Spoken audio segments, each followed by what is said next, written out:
My name is Doug Dale, and I own BND Enterprises, which includes a painting business.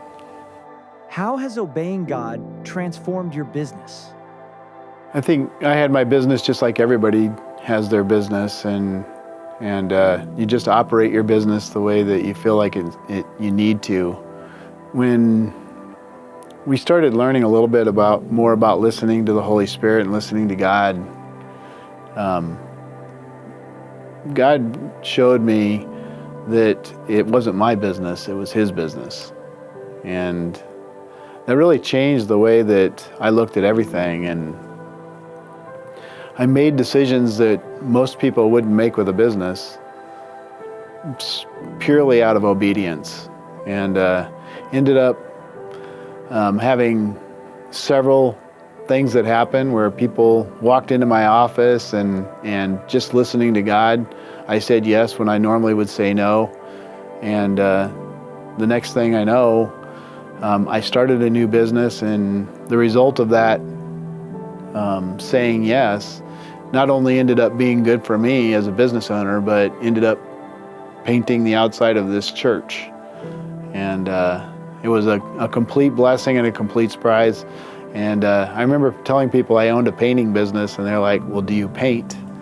And I don't paint, but I owned a painting business, and we painted the church. And I was blessed, the church was blessed, and it was pretty amazing. And it was really just through saying yes. How did obedience to God hurt? There's always a price with saying yes. And some of the results of saying yes with my business actually created a lot of conflict. And some of that conflict ended up with relationships ending. It ended with some places where we stopped doing things that I thought were strategic, and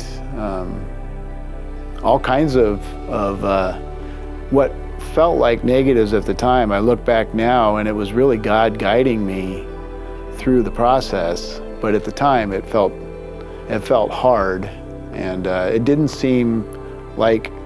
At some points, I was wondering, did I really hear what God was saying? How did it turn for good better than you could imagine? Well, we did paint the church, so that was better.